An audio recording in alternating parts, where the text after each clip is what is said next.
Hello, I am Thekla Petridou. Today it's Friday the 29th of November 2019. Every Friday I upload a video in English on my YouTube channel, and today's video is about self-confidence. I have received the following email as a vlog request by a gentleman who is following our channel. Hi Thekla, please may you talk about self-confidence? To be more specific, please may you clarify exactly how much self-confidence must one have? In other words, what is the right or healthy amount of self-confidence one must have? This is the first question. The second question. Does self-confidence depend on one's material goods, or is it gains from within one's self? Very good question. What if in the case of one who is educated but works in what is perceived to be a lowly job, such as a cleaner, how is he expected to be confident? The same can be asked of the poor and unemployed. Well, first of all, I think it is vital to clarify or to try to explain the term self-confidence. Self-confidence is a term that is used in psychology to describe the situation, the condition in which one person feels, has good feelings about themselves. They have high self-esteem about a specific issue, because self-esteem is different than self-confidence. Self-esteem is a more global term which implies that a person with high self-esteem, they believe they have good thoughts and good feelings about themselves, no matter what happens on their daily life. I mean, a person with high self-esteem, he can go through a trauma, psychological trauma. He or she can go through a divorce, or he or she can stay out of work and still feel good about themselves, because self-esteem is something that you build over the years. It starts to be built by the way parents upbring their children. It can be further built through the proper education, and in our lifetime we are expected, in order to be healthy, psychologically and balanced, to try to keep our self-esteem high. But self-confidence, it's a term which is a smaller term, and it is used to describe how a person feels about their ability in one subject or one area. So, for example, I can dance. This doesn't apply to me because I can't dance. If someone is good at dancing, they have high self-confidence in dancing. They are self-confident that once they are asked to dance in front of other people, they will be able to dance beautifully. If somebody speaks English fluently, they have self-confidence that once they are asked to talk to an audience in English, they will be able to perform. This self-confidence I lack. You can understand this from the way I speak English as a secondary language. Or if someone is very pretty, has good looks, very handsome or very pretty, according to the social norms or social standards, then they feel self-confidence about their looks. How much self-confidence must one have? I will rephrase your question or paraphrase your question. And when is self-confidence too much? When people get annoying to their peers, at which circumstances, at which conditions, when they feel too much self-confidence? Narcissists, which is a whole category of psychology theme, narcissism and people with narcissistic personality disorder, which is a personality disorder of cluster B disorders, and is something that people talk about too much nowadays, about narcissism and narcissists. Narcissists have a very high self-confidence, which usually is not relevant to their real value or to their to the way other people view them. I think that self-confidence is a necessary motive in order to achieve something, to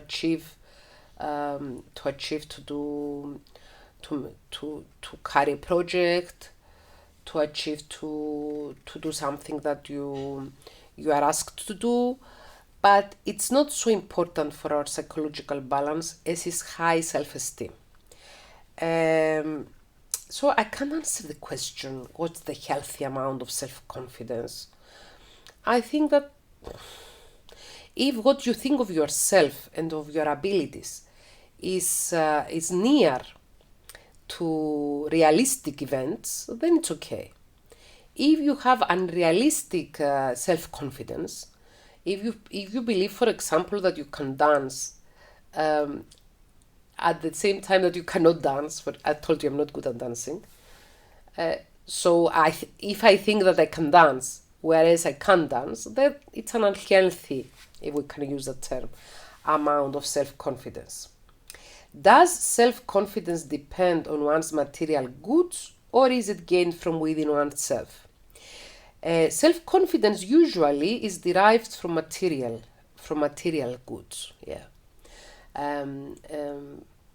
People who are wealthy people, or successful businessmen or businesswomen, or people who are millionaires, they have high self-confidence because they know that with their money and their financial success and materialistic success, they can buy love and admiration from people around them.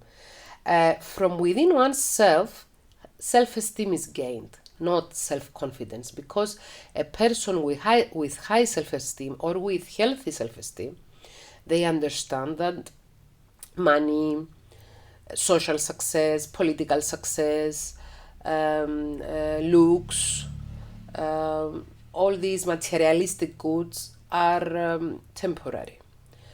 One day you are beautiful, the other you are not. One day you are rich, the other you are not.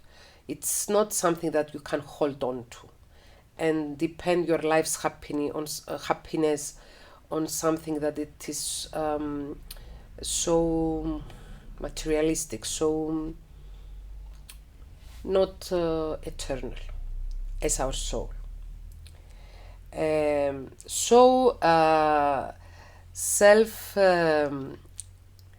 Self-confidence depends mostly on material goods or personal abilities, and self-esteem is derived from ourselves.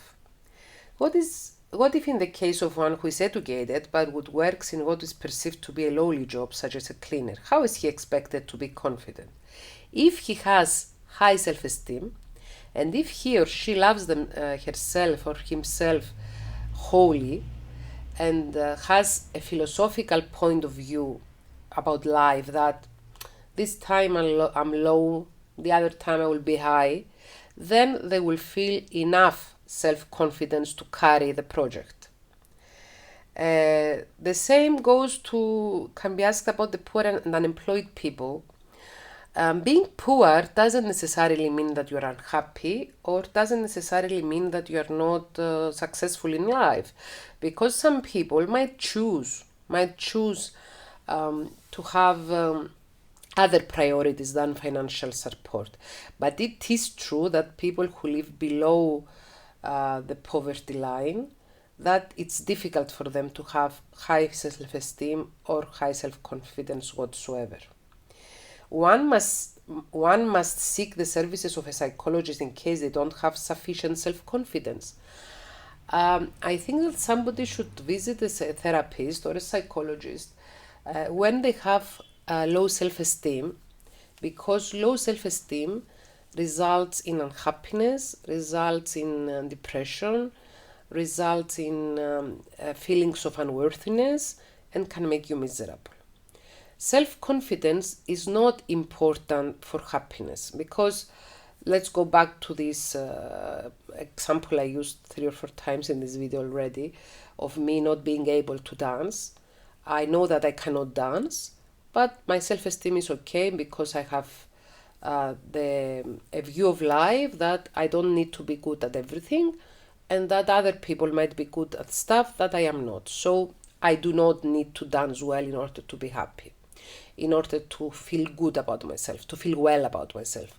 So we seek the services of a psychologist or a psychotherapist when we have low self-esteem and we don't feel well within our skins and we don't feel happy with our lives. So I don't know if I was clear. The two words self-confidence and self-esteem are usually mistaken between them. So you might be asking about self-esteem and you wrote self-confidence, but is it clear that self-confidence is about what I think, about the ability I have about a specific matter, and self-esteem is a more global term which refers to the relationship I have with myself. I wish all of you to have a lovely weekend. I wish that we have high self-esteem, we love ourselves in a whole manner, and we forgive ourselves not to be as pretty or as handsome as society asks from us, not to be as rich or as successful as other people around us, not to be as glamorous or as narcissistic maybe, as people are portrayed in pop culture. And I wish that we are happy within our skin, being ourselves, having the good parts and the bad parts, having the abilities. Some of us have also disabilities, having difficulties, happy moments, shiny moments, low moments, because everything is in life. Have a nice weekend. Bye.